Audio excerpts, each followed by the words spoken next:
keep hearing we all have the same 24 hours in a day, and sure, we're all given the same measurement of time, but a vastly different expectation of accomplishment of what to do with those hours rest on each and every individual watching this. With my 24 hours, I'm prepping and cooking 3 meals a day for 4 people, running a household, reselling, YouTubing, gardening for our food, going to the gym, raising 2 children, coaching youth sport, volunteering, all while trying my best to be a Proverbs 31 type of wife. My 24 hours look a lot different than a single 20-something reseller, but our dreams probably aren't so far apart. The lifestyles of everyone watching this probably don't mimic each other, but the desire to live life, to live it full without want, and to provide while working a job you love, now I feel like that's a lot more universal. I've witnessed firsthand people from all walks of life not only succeed as a self-employed entrepreneur, but to succeed in reselling. I know more than one successful adult reseller who was once a homeless child determined to make it. And I also know resellers crushing their goals who came from so much abundance that, truth be told, they would never have to work a day in their life. Self-proclaimed trust fund babies with an eye for vintage and a knowledge of what sells. So what is it? If it's not our placement in life that determines where we end up, and it's not our current list of responsibilities, how are so many people from such vastly different circumstances succeeding at reselling, and how can you do the same? In this video, I'm gonna break down my keys and tips for success in goal setting, motivation, and discipline, and equip you with the knowledge to do the same. But who am I, and what qualifies me to teach on motivation and goal setting? My name is Rachel Strickland, and I've been goal setting my whole life, and I mean the audacious type of goals that would cause you to scratch your head and wonder, why in the world does she think she could do that in the first place? What gives her this bold, audacious confidence to go after her goals, and how can I do the same? Because I'll tell you firsthand, I've went after some seemingly random ambitions that have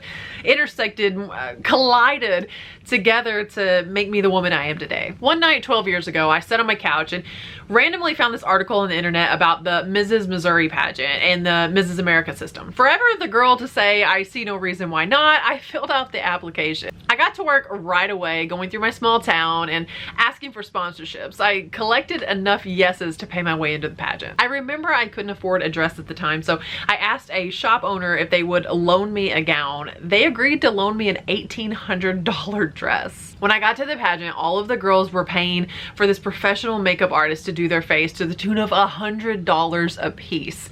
I looked down and all I had was this makeup bag with Dollar Tree makeup. I'm not kidding, guys. I bought my makeup at the Dollar Tree. The funny thing is, I don't even remember worrying about it. I applied my makeup, worked with what I had, where I was, said one last prayer, and walked out on stage. When I left the stage that night, it was as the newly crowned Mrs. Missouri, and I was on my way to Mrs. America. From the outside looking in, there were probably 100 reasons why I didn't belong up there. There were a lot of ways I could have talked myself out of even competing, why I didn't deserve a seat at that table. But you know what? If you don't have a seat at the table, cut down a tree and make your own table. I remember we needed sponsors for the Mrs. America program book to the tune of $1,000. Guys, I had no idea how I was going to do this, but again, there was this thought in the back of my head, I see no reason why not. So I came up with a plan and I wrote an email to LA Colors Cosmetics. That was the makeup company that I was wearing the night that I won. And I told them about this opportunity I had to expose their brand to all of these people. I sent the email every day that week. I checked my email and there was nothing. And one day there was a box on the front porch and I opened it up and there was this trunk of makeup. It was every item from the LA Colors line that year. And on the top of all of the makeup, there was a $1,000 check. Where does this audacious confidence come from? Two places. First and foremost, my ridiculously amazing parents who cheerleaded me and my sisters through what I like to refer to as a deliriously happy childhood.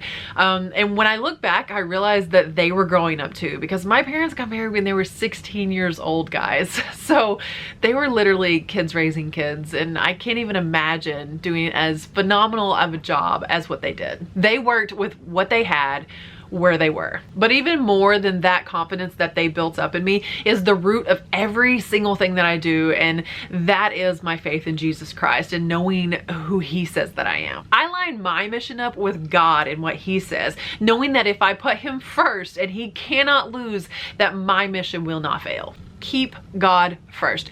Money will come and go. Dreams and goals for material things will have no value without a kingdom assignment. I recently set a pretty audacious goal in my own life to trade my death pile in for a car. The car I had started smoking, and several repairs later, we deemed it irreparable. Suddenly, I found myself trying to live debt-free, but also needing a new car. And I looked at this mountain, and I looked at my God, and I thought, how are we going to move this one? And I considered my death pile and everything in it. And in a very March around Jericho type of way, I got to work. I got to work because the difference in a dream and a goal is a plan. I wrote out a plan for how if I listed every single item in my death pile to the tune of 50 items a day, I could accumulate enough money from my death pile to buy a car. The plan that I had to buy a nice new to me used car quickly evolved into something else ridiculously audacious. Suddenly I was working towards doing something I'd never done before. I was going to pay cash for the first brand new vehicle I'd ever had in my whole life. I remember walking into the dealership the day that we ordered the car, and guys, we only had half of the money saved up. And when I left there, I kind of had a sinking feeling because I knew that I had somewhere between 12 and 18 weeks to make the rest of the money and save it if I was gonna pay cash for this car. Talk about audacious. I won't even lie, guys. Yes, I was a little scared, but how many times have you heard if your dreams don't scare you, they're not big enough? Immediately, I knew I needed accountability, so I started to chronicle the entire journey on my YouTube channel. In June, when the dealer called and he said, Rachel, your car is ready, you guys, we went straight to the bank, and in one of the most boss moves of my life, we walked into that dealership with a bank bag of cash to pay for that brand new Bronco. There are 7 things that I want you to take away and apply towards the goal that you have in your mind right now. First, define the goal. I knew I needed a car. What is your need right now? What is the goal that you're working towards? 2, find your why. My why was that I knew we needed to continue living a debt-free lifestyle, but we also needed another vehicle. What is your why? 3, find accountability. Who you surround yourself with matters. Are you surrounding yourself with people who are speaking life or death into your dreams? You become the average of the 5 people you surround yourself with the most. Are you surrounding yourself with naysayers or with people who are not only cheerleading you on, but maybe are already where you want to be? I don't want to be the smartest person in every room. I remember in high school while training for track, we quickly kind of divided up into 2 different groups. There were the really, really fast kids, and there was, you know, the slower group. I definitely belonged more with the slower group, but that's not who I wanted to run with. I wanted to run with these people because I knew that they were the ones who were going to make me faster. They were where I wanted to be. Surround yourself with people who are where you want to be. 4, write your goals down. I promise you, something magical happens when you just write your goals down. You can test me on it, guys. Write it down right now. Write it down as soon as you think of what your next goal or dream or ambition is. For me, I post mine on the refrigerator. My entire tribe, my whole family knows at any given time any major goal that I'm working towards because it is written down and it is posted where everyone can see it. 5, make a plan. I reverse engineer everything. I know that if I need $1,000 this week, that's 50 items at $20 profit each. That's just over 7 items a day. That's a plan. And sometimes making the plan is hard work. Guys, I physically counted every single item in my death pile. Don't expect anyone to do that hard work for you. You already have the goal. Now engineer the plan. So far in, you've had it easy. You've been working under motivation. Motivation is like pre-workout. It is the caffeine for our overtired minds. Motivation jumpstarts us. It helps us to envision life after we've already obtained those goals. Motivation can be addictive. Motivation is why we have Pinterest boards and none of those pins exist in real life. Motivation is driving all the way to work, maybe even getting out of your car and walking in, but never clocking in. Clocking in is where the real work starts, and if you refuse to clock into your own dreams, you'll be forced to clock into someone else's. Motivation is a high, but discipline is where goals are met. Everyone wants to ask, how do you stay motivated? I don't always stay motivated, but I do stay disciplined. When I was working through my death pile, listing 50 items a day, I was up nightly until 1 a.m., 2 a.m. Do you think I was motivated to stay up and work in my cold basement nonetheless while my family slept? Absolutely not, but it was my only chance to get it done, and discipline will not allow me to sleep on my dreams. Number 6, give yourself a deadline. While I was training for my first full marathon, my longest training run was a 20-mile run, and wouldn't you know, that day it poured rain. It was 30 degrees outside. I could have rescheduled it. I could have canceled it. I could have slept in. It was December, guys. It was so cold outside. But the truth was, that marathon date was approaching whether I trained for it or not. It was closing in. I had a deadline, and discipline was what got me out the door that day. Whether I trained for it or not, that deadline was not going to budge. So I had to constantly be in a forward motion towards that goal. Set a deadline and finish the race. Number 7, make a commitment to yourself. Promise yourself that you're gonna list your 10 items a day, your 20 items a day, your death pile. Make a promise and don't quit on you. In your life, a lot of people are gonna disappoint you. A lot of people are going to break their word, break their promise to you. You shouldn't be one of them. Why would you choose to disappoint you? You're worth more than that. What I love about running is the challenge. My husband and I are ultra marathoners, which means we run races and distances greater than 26.2 miles.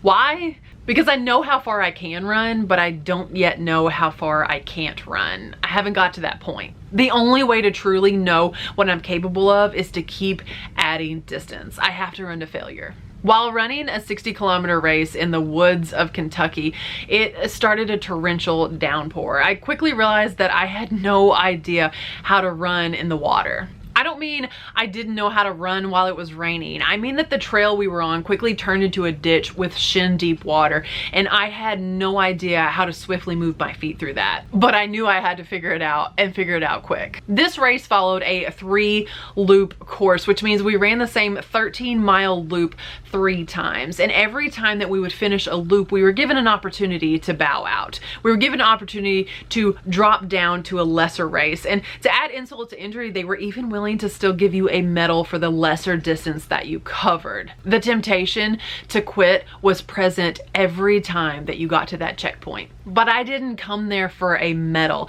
I came there for a buckle, and the only way to get that buckle was to complete 60 kilometers. 2 things became clear to me on that trail that day and during that race. Number 1 was that I was no longer running my race. Circumstances beyond my control had changed this into something entirely different. I couldn't change it, but I just had to go with it. Number 2, the only way out was through. 3 times I passed that checkpoint, the opportunity to quit, to drop down, and 3 times I said forward motion. The only way out is through. 11 hours and 17 minutes later, I emerged from the woods and crossed that finish line as the last finisher. Last place has never meant so much to me in my life. All day long, I watched so many people drop to a lesser race than what they signed up for. Every day, I see people dropping out of their dreams, dropping out of their goals, and running a lesser race than what you signed up for. So many people give up on their dreams, and the race becomes something they can no longer control. When circumstances come in and change the course, we're willing to drop down to something less than what you signed up for. You're here today, you're listening, you're watching because you have goals that are bigger than where you're at right now. Maybe right now they're just dreams and you haven't yet made that plan that's gonna turn them into goals. I hope that you leave here today with a fire lit inside you, with the motivation to make a plan and the discipline to see it through, because your dreams, your goals will not work unless you do. And the only way out is through. So what's the goal? And I dare you to dream big on this one. What's the goal? Quit your job, resell full time, pay off your debt? What is your goal? What's your why? What does your life look like once this goal is accomplished? Who's your tribe? Pick your team and choose wisely. These are the ones that you want at your finish line, even if you're the very last finisher. Make a plan and commit. Do not quit on you. The only way out is through. I'll end this today by circling around once again to my biggest why, someone far greater than me, that is my God. I am nothing without him, and no audacious goal I set is even worth obtaining if he's not on my team. I encourage you to explore what living with divine inspiration and a kingdom purpose looks like. It'll outlast me and any goal I could ever set. You'll gain new purpose and insight when you fully grasp how fearfully and wonderfully made you really are. Even your failures will become small in the light of His goodness. I thank you so much for watching this video. God bless you guys. And as I always say, please remember, treat your business like your business.